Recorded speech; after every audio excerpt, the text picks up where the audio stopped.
আজকে আপনারা দেখতে পাচ্ছেন নিজেও যারা আজকে বাংলায় এসে বলেছিল যে এটা দুর্নীতির গড়, আজকে সত্যি ভেবে লজ্জা লাগে। আমাদের প্রশ্ন হচ্ছে, যখন আপনি ইউজিসি নেট ক্যান্সেল করতে পেরেছেন, তাহলে নিট ইউজিটা ক্যান্সেল করছেন না কেন? বা আমরা এটা বলতে পারি কি, নিট ইউজি ক্যান্সেল করবেন না বলে আজকে আপনারা ইউজিসি নেট ক্যান্সেল করেছেন নজর ঘোরানোর জন্য? হয়তো আমরা এবারে ওদেরকে পুরোপুরিটা ধাক্কা দিতে পারলাম না, কিন্তু যেইভাবে আমরা ধাক্কা দিয়েছি তাদেরকে, তারা একটা মজবুত নয় মজবুর সরকার তৈরি করেছে। রাম মন্দিরের নামে, হিন্দু মুসলমানের নামে ভোট চাওয়া হলো, কিন্তু আমি অযোধ্যার মানুষকে স্যালিউট জানাতে চাই একজন বাঙালি ছাত্র হিসেবে, যে তারা এক্সাম্পল সেট করলো গোটা ভারতবর্ষের মধ্যে যে আমাদের দেশে ধর্মের নামে কোনো রাজনীতি চলবে না। প্রথমবার আমরা দেখতে পেরেছি যে একটা সরকার তৈরি হয়েছে যে একটা নির্দিষ্ট ধর্মের কোনো স্লোগানকে অপব্যবহার করে দেশের মধ্যে অপসংস্কৃতি ছড়িয়েছে। আমরা কখনো দেখিনি কোনো সরকার বা কোনো দলকে জয় শ্রীরামের মতো পবিত্র ধ্বনি ব্যবহার করে কোনো মানুষকে পিটতে বা কোনো মানুষকে আক্রমণ করতে। ধর্ম মানেই ধান্দা, ধর্ম মানেই ফাজলামি, ধর্ম মানেই যাদের কাছে ব্যবসা, তারা সেই সমস্ত মানুষ যারা ধর্ম নিয়ে রাজনীতি করে, তারা অভিজিৎ গঙ্গোপাধ্যায়ের মানুষকে ভগবানের স্থানে বসিয়েছেন। আমরা অবশেষে দেখতে পেলাম যে তাপস রায়ের মতো মানুষ একটা যে মুখোশ পরে ঘুরতেন, যে মুখোশটা ছিল বিবেকের মুখোশ, কনসাইন্সের মুখোশ, যে আমরা কোনোদিন দল ছাড়বো না, দলের সাথে গাদ্দারি করবো না, সেই মানুষ আজকে ভারতীয় জনতা পার্টি পা ধরেছে। দেখুন, আবার হয়তো মমতা বন্দ্যোপাধ্যায়ের কাছে গিয়ে, কালীঘাটে গিয়ে হয়তো দলে ফিরতে চান কিনা। পশ্চিমবঙ্গের রাজনীতিতে বাংলার জনগণ এক নামে মমতা বন্দ্যোপাধ্যায়কে চেনে, ভালোবাসে, মানে, এবং তারপরে যদি কাউকে বিশ্বাস করে সেটা অভিষেক বন্দ্যোপাধ্যায়। তোমাকে ফার্স্ট কোশ্চেন যেটা করবো, তুমি একজন যেহেতু ছাত্র নেতা, তো তোমার ফার্স্ট কোশ্চেন হচ্ছে এই যে নিট নিয়ে এত দুর্নীতি হলো, এই যে আমাদের ভারতে যে শিক্ষা ব্যবস্থা, তো এইটা নিয়ে কি তোমাদের কি কিছু ভাবাচ্ছে? প্রথমত সময় 365 365 ভিউয়ার্সকে নমস্কার জানাই, অনেক অনেক অভিনন্দন জানাই। এবং আজকে এরকম একটা গুরুত্বপূর্ণ টপিক নিয়ে যে আপনি একজন ছাত্রের কাছ থেকে জানতে এসেছেন বা যুব সমাজের কাছ থেকে জানতে এসেছেন, তার জন্য অনেক অনেক ধন্যবাদ আপনার চ্যানেলকে এবং আপনাদের ভিউয়ার্সকেও ধন্যবাদ জানাই। দেখুন, দেশের যা বর্তমান পরিস্থিতি, আজকে তৃণমূল ছাত্র পরিষদ তো প্রথমবার বলছে না যে আমরা ভারতীয় জনতা পার্টিকে দেশে চাইছি না। কেন চাইছি না? আমরা নির্বাচনের সময় বলেছি যে এই সরকার আর নেই দরকার। আজকে আপনারা দেখতে পাচ্ছেন নিজেও যারা আজকে বাংলায় এসে বলেছিল যে এটা দুর্নীতির গড়, আজকে সত্যি ভেবে লজ্জা লাগে যে দেশে নিট মতো পরীক্ষা, মানে যারা ডাক্তার হবে, যারা আগামী দিনে আমাদের প্রাণ বাঁচাবে, প্রাণের সাথে আমরা যখন যুদ্ধ করি হসপিটালে, যারা আমাদের প্রাণ বাঁচাবে, সেরকম একটা গুরুত্বপূর্ণ এক্সামিনেশনে দুর্নীতি আমরা দেখতে পেরেছি। এবং তারপরে ঠিক 15 দিনের মধ্যে আমরা দেখলাম ইউজিসি নেটের মধ্যেও দেখলাম যে এডুকেশন মিনিস্টার শ্রী ধর্মেন্দ্র প্রধান বলছেন যে integrity of the examination has been compromise বলে এক্সামটাকে ক্যান্সেল করলেন। তো আমাদের প্রশ্ন হচ্ছে, যখন আপনি ইউজিসি নেট ক্যান্সেল করতে পেরেছেন, তাহলে নিট ইউজিটা ক্যান্সেল করছেন না কেন? সেটার জন্য কেন আপনাকে সুপ্রিম কোর্টে ছুটতে হলো? কি কারণে ছুটতে হলো? বা আমরা এটা বলতে পারি কি, নিট ইউজি ক্যান্সেল করবেন না বলে আজকে আপনারা ইউজিসি নেট ক্যান্সেল করেছেন নজর ঘোরানোর জন্য? যাই হোক, যাই করছে এরা দুর্নীতির আকারে, আলটিমেটলি দেশের যারা ছাত্র যুব, যারা আমরা বলি ব্যাক বোন অফ দি কান্ট্রি, বা সমাজের যাকে আমরা বলতে পারি শির দ্বারা, এই ছাত্র সমাজ, যুব সমাজ, তাদের ভবিষ্যৎ কিন্তু আমরা অন্ধকার দেখতে পাচ্ছি বর্তমান কেন্দ্রীয় সরকারের অধীনে। তাই আমরা কলকাতায় দাঁড়িয়ে বা পশ্চিমবাংলায় দাঁড়িয়ে মমতা বন্দ্যোপাধ্যায় এবং অভিষেক বন্দ্যোপাধ্যায়ের নেতৃত্বে আমরা একটা নতুন স্বপ্নের আলো দেখতে পাচ্ছি আগামী দিনে। এবং যেই সরকারটা তৈরি হয়েছে, আমি দেশের সমস্ত মানুষকে ধন্যবাদ জানাতে চাই। হয়তো আমরা এবারে ওদেরকে পুরোপুরিটা ধাক্কা দিতে পারলাম না, কিন্তু যেইভাবে আমরা ধাক্কা দিয়েছি তাদেরকে, তারা একটা মজবুত নয় মজবুর সরকার তৈরি করেছে। সেই কারণে আগামী দিনে যাতে এই সরকারটাকে আমরা ফেলতে পারি, মানুষকে আরও বোঝাতে হবে। এবং আমার বিশ্বাস ভারতবর্ষের মানুষ অবশ্যই বুঝবে এই ধর্মের রাজনীতি বেশি দিন চলবে না। দেখুন, আপনাকে বুঝতে হবে, অযোধ্যায় রাম মন্দির তৈরি হলো, অযোধ্যা দিয়ে গোটা দেশে আমরা দেখতে পারলাম কিভাবে রাম মন্দিরের নামে, হিন্দু মুসলমানের নামে ভোট চাওয়া হলো, কিন্তু আমি অযোধ্যার মানুষকে স্যালিউট জানাতে চাই একজন বাঙালি ছাত্র হিসেবে, যে তারা এক্সাম্পল সেট করলো গোটা ভারতবর্ষের মধ্যে যে আমাদের দেশে ধর্মের নামে কোনো রাজনীতি চলবে না, আমাদের দেশে জাতির নামে কোনো রাজনীতি চলবে না, আমাদের দেশে হিন্দু মুসলমান মন্দির মসজিদের নামে কোনো রাজনীতি চলবে না। আজকে ভারতীয় জনতা পার্টির অবস্থা দেখুন না। একটা সরকারের থেকে আমরা কি এক্সপেক্ট করি? আমরা সাধারণ জনগণ খাদ্য, বাসস্থান, খাদ্য, স্বাস্থ্য, শিক্ষা, সংস্কৃতি কোনোটাই তো রাখলো না। খাদ্যর দিক থেকে দেখুন, আপনারা দেখতে পারবেন হাঙ্গার ইন্ডেক্সে কি অবস্থা দেশের। আজকে বেকারত্ব দেখুন কি অবস্থায় গিয়ে দাঁড়িয়েছে, আনএমপ্লয়মেন্ট। এই সরকার 45 বছরের আনএমপ্লয়মেন্টের রেকর্ড ভেঙেছে। এই সরকার ইনফ্লেশন, মানে যেটাকে আমরা বলি মূল্য বৃদ্ধি, সেটার 12 বছরের রেকর্ড ভেঙেছে। এই সরকার প্রথমবার আমরা দেখতে পেরেছি যে একটা সরকার তৈরি হয়েছে যে একটা নির্দিষ্ট ধর্মের কোনো স্লোগানকে অপব্যবহার করে দেশের মধ্যে অপসংস্কৃতি ছড়িয়েছে। আমরা কখনো দেখিনি কোনো সরকার বা কোনো দলকে জয় শ্রীরামের মতো পবিত্র ধ্বনি ব্যবহার করে কোনো মানুষকে পিটতে বা কোনো মানুষকে আক্রমণ করতে। কখনো তো শুনলাম না দেশের প্রধানমন্ত্রী নরেন্দ্র মোদীর মুখে যে উনি এটা নিয়ে একবারও প্রতিবাদ করেছেন বা প্রতিরোধ করেছেন, শুনতে পারিনি। দেশের মানুষ জবাব দিয়েছে। যে কটা জায়গায় বিজেপি এখনো বেঁচে আছে অপেক্ষা করুন। আমরা বিশ্বাস করি এই দেশ নেতাজির দেশ, এই দেশ রবীন্দ্রনাথ ঠাকুরের দেশ, এই দেশ মহাত্মা গান্ধীর দেশ, এবং নাথুরাম গডসের দল যারা করে এবং ব্রিটিশের দালাল সাভারকারের দল যারা করে তাদেরকে যোগ্য জবাব আগামী দিনে দেশের মানুষ অবশ্যই দেবে। আচ্ছা দাদা, এই যে তুমি মাত্র একটা কথা বললে যে বিজেপি যে কটা জায়গায় বেঁচে আছে, তো যেখানে মানুষ এখন দেখা যাচ্ছে অভিজিৎ গঙ্গোপাধ্যায়কে একদম ভগবানের স্থানে বসেছে, তো সেখানে দাঁড়িয়ে তো এই যে অভিজিৎ গঙ্গোপাধ্যায় আর দেবাংশুর যে লড়াই, তো এটা কতটা ফেয়ার গেম? না না, আপনি কোন মানুষের কথা বলছেন যে অভিজিৎ গঙ্গোপাধ্যায়কে ভগবানের স্থানে বসিয়েছেন? আমরা জনগণ মানে বুঝি বা মানুষ মানে বুঝি যারা শ্রীরামচন্দ্রকে ভগবান মনে করেন, বা যারা আমাদের সংখ্যালঘু ভাইরা আছে তাদের কাছে আল্লাহ তাদের সবকিছু ঈশ্বর।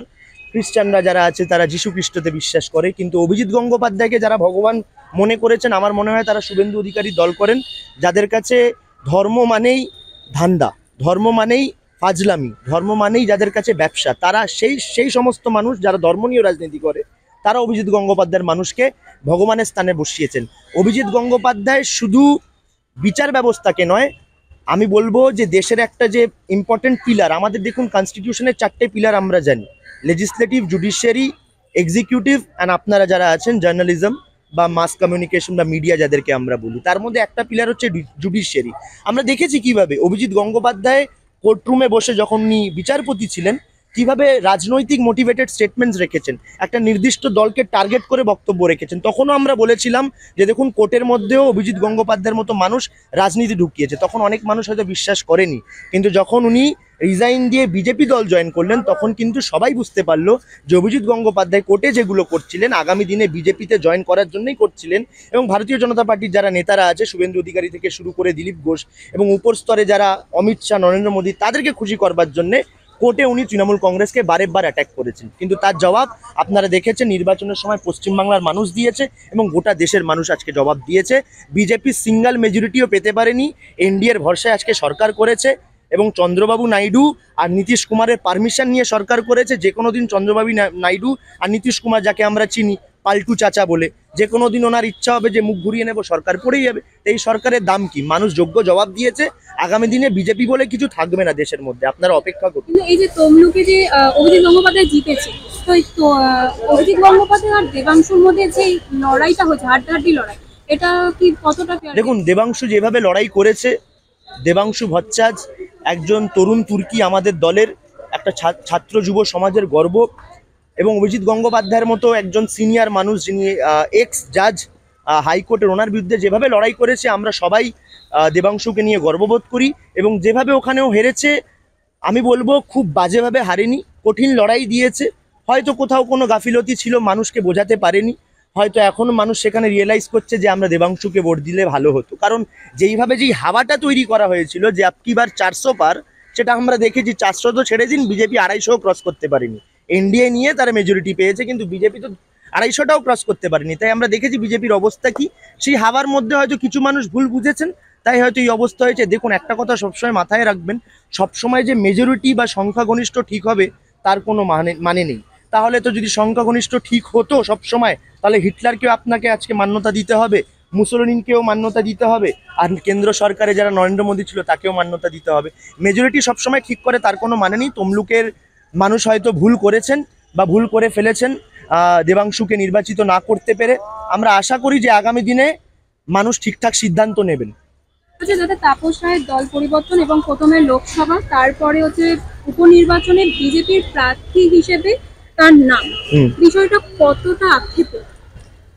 দেখুন কষ্ট তো আছে, কারণ তাপস রায় আমাদের দলের একজন বর্ষিয়ান এবং পুরনো নেতা ছিলেন। আমরা কেউ ভাবতে পারিনি যে তাপস রায়ের মতো একজন মানুষ বিজেপিতে চলে যাবে। কিন্তু হ্যাঁ, মানে অনেক সময় হয়তো আমরা বাইরে থেকে যেটা দেখি, বাইরে থেকে যা জাজ করি সেটা হয়তো আমরা ভুল করি। আমরা অবশেষে দেখতে পেলাম যে তাপস রায়ের মতো মানুষ একটা যে মুখোশ পরে ঘুরতেন, যেই মুখোশটা ছিল বিবেকের মুখোশ, কনসায়েন্সের মুখোশ, যে আমরা কোনোদিন দল ছাড়বো না, দলের সাথে গাদ্দারি করবো না, সেই মানুষ আজকে ভারতীয় জনতা পার্টির পা ধরেছে। কিন্তু কি হলো, রেজাল্ট তো দেখলেন, মানুষ তো জবাব দিয়েছে। উনি বলেছিলেন যে 1 লক্ষ ভোটে নাকি সুদীপ বন্দ্যোপাধ্যায়কে হারাবেন, আজকে নিজেই 93,000 ভোটে হেরে গেছে। তাই বিজেপি উনি কতদিন করেন সেটাও দেখার বিষয়। দেখুন, আবার হয়তো মমতা বন্দ্যোপাধ্যায়ের কাছে গিয়ে, কালীঘাটে গিয়ে হয়তো দলে ফিরতে চান কিনা, সেটা আপনারা খোঁজ রাখবেন, আপনারা সাংবাদিক। আচ্ছা, বরানগরে কি তাপস রায়ের কি এখনো প্রভাব রয়েছে, কি মনে হচ্ছে? বরানগরে তাপস রায়ের কোনো প্রভাব নেই। দেখুন, আমি একটা কথা আপনাকে স্পষ্ট বলতে চাই, তৃণমূল কংগ্রেস দল, মমতা বন্দ্যোপাধ্যায় শুধু আমাদের কাছে একজন নেত্রী নয়, মমতা বন্দ্যোপাধ্যায় একটা আবেগের নাম, মমতা বন্দ্যোপাধ্যায় একটা ভালোবাসার নাম। আমাদের আদর্শ হচ্ছে মমতা বন্দ্যোপাধ্যায়, এবং যেইভাবে মমতা বন্দ্যোপাধ্যায় যোগ্য উত্তরসূরি অভিষেক বন্দ্যোপাধ্যায় যেভাবে দলকে নেতৃত্ব দিচ্ছেন, আপনারা এই লোকসভা নির্বাচনেও দেখতে পেরেছেন, যেভাবে অভিষেক বন্দ্যোপাধ্যায় লিড করে সামনে থেকে দাঁড়িয়ে আজকে যে হিস্টোরিক্যাল রেজাল্ট আমরা বাংলায়, পশ্চিমবাংলার মাটিতে পেয়েছি, বিজেপি যেভাবে এখানে মুখ থুবড়ে পড়েছে, তার জন্য মমতা বন্দ্যোপাধ্যায় এবং অভিষেক বন্দ্যোপাধ্যায়ের কাছে পুরো ক্রেডিট যায়। এবং রাজনীতিতে, পশ্চিমবঙ্গের রাজনীতিতে অন্য কোনো XYZ নেতা কিন্তু ফ্যাক্টর রাখে না, সেটা তাপস রায় হোক, শুভেন্দু অধিকারী হোক, বা যে কোনো নেতা হোক। পশ্চিমবঙ্গের রাজনীতিতে বাংলার জনগণ এক নামে মমতা বন্দ্যোপাধ্যায়কে চেনে, ভালোবাসে, মানে, এবং তারপরে যদি কাউকে বিশ্বাস করে সেটা অভিষেক বন্দ্যোপাধ্যায়।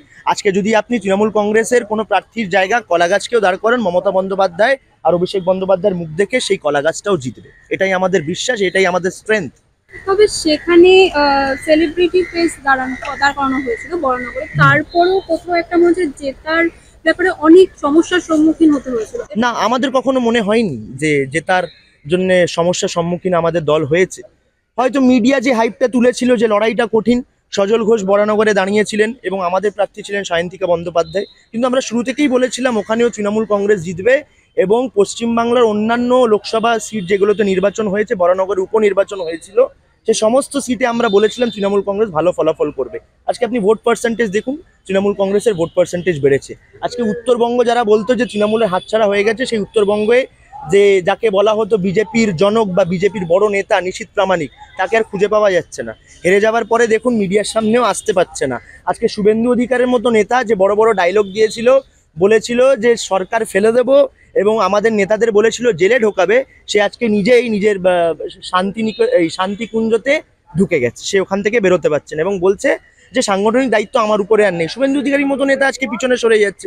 আপনার কি মনে হয় অন্য সজল ঘোষ বা চুনোপুটি যা বিজেপি নেতা আছে তারা তৃণমূল কংগ্রেসের বিরুদ্ধে লড়াই করতে পারবে? পারবে না। দেখুন, তৃণমূল কংগ্রেসের বিরুদ্ধে লড়াই করা যাবে না, কারণ তৃণমূল কংগ্রেস নিজেই 34 বছরের হারমাত বাহিনীর সরকারকে ফেলে, এবং মমতা বন্দ্যোপাধ্যায় যেইভাবে এই লাল সন্ত্রাসের বিরুদ্ধে লড়াই করেছেন, যেইভাবে উনি সংগ্রাম করেছেন, মমতা বন্দ্যোপাধ্যায় কিন্তু একটা ফায়ার ব্র্যান্ড নেত্রী। মমতা বন্দ্যোপাধ্যায় কিন্তু রেডিমেড নেতা নয়। মমতা বন্দ্যোপাধ্যায় লড়াই করে, কঠিন পরিস্থিতির সম্মুখীন হয়ে এবং জীবনে অনেক স্ট্রাগল করে আজকে এই জায়গায় এসেছেন।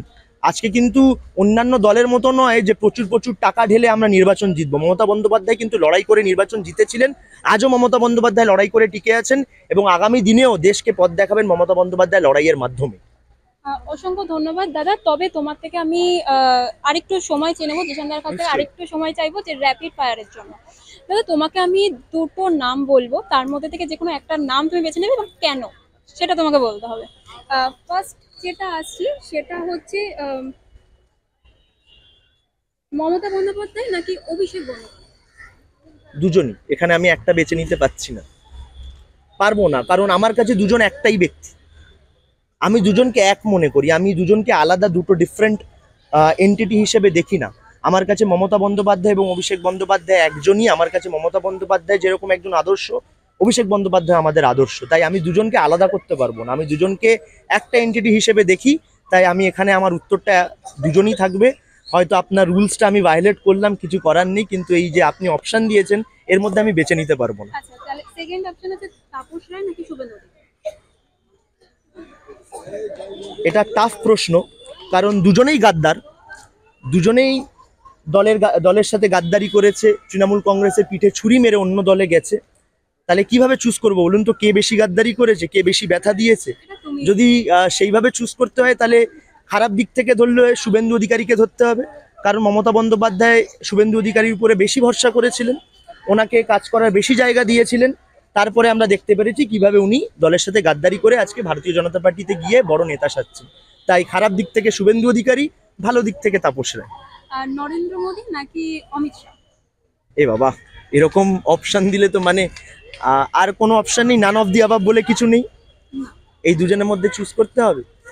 যদি দুজনের মধ্যে চুজ করতে হয় তাহলে দেশের প্রধানমন্ত্রী নরেন্দ্র মোদী, যেহেতু উনি প্রাইম মিনিস্টার চেয়ারে বসে আছেন, তাই সম্মান জানানোর খাতিরে, ওই চেয়ারের প্রতি সম্মান জানানোর খাতিরে নরেন্দ্র মোদীকে চুজ করলাম। আচ্ছা, অধীর রঞ্জন চৌধুরী নাকি ঈশা খান চৌধুরী? ঈশা খান চৌধুরী, কারণ ঈশা খান চৌধুরী আজকে রক্ত দিয়ে কংগ্রেসটা করছে, কিন্তু অধীর রঞ্জন চৌধুরী কংগ্রেসে থেকে বিজেপির মদত দিচ্ছিলেন এবং বিজেপির দালালি করছিলেন। তাই আমরা দেখতে পেরেছি বহরমপুরের মানুষ এবারে অধীর রঞ্জন চৌধুরীকে যোগ্য জবাব দিয়েছে। গণতান্ত্রিক থাপ্পড় যাকে বলে, সেটা অধীর রঞ্জন চৌধুরী আজকে নিজের গালে গালে টের টের পেয়েছেন, এবং তার জন্য বহরমপুরের মাটির মানুষকে আমি ধন্যবাদ জানাতে চাই, স্যালিউট জানাতে চাই। তারা অধীর রঞ্জন চৌধুরীর আসল মুখোশটা তারা ধরতে পেরেছেন, যে অধীর রঞ্জন চৌধুরী কংগ্রেসের নামে বিজেপির যে দালালিটা করছিলেন, আজকে সেটা পরিষ্কার হয়ে গেছে ভোটের নির্বাচনের রেজাল্টের পরে। জেপি নাড্ডা নাকি অমিত শাহ? জেপি নাড্ডা না অমিত শাহ? আর ভালো ভালো অপশন নেই। যাই হোক, এই দুটো খারাপ অপশনের মধ্যে যদি চুজ করতে হয় তাহলে জেপি নাড্ডা, অ্যাপিয়ারেন্সের দিক থেকে জেপি নাড্ডা একটু বেশি হয়তো handsome in comparison two Amit Shah, তাই জেপি নাড্ডা। অমিত শাহকে হয়তো অতটা হ্যান্ডসাম নয়, দেখুন আবার আমার উপরে কেসও করে দিতে পারে এরা হ্যান্ডসাম না বলার জন্য, বিজেপি সবই পারে। হ্যাঁ, তাহলে জেপি নাড্ডা একটু বেশি ফর্সা বলে, তাই বলে আমি কালোদেরকে অপমান করছি না, জাস্ট আপনার উত্তরের জন্য যা কোনো একটা তো রিজন দিতে হবে কাউকে চুজ করার জন্য, সেই কারণে জেপি নাড্ডা। অসংখ্য ধন্যবাদ জিশান দাকে।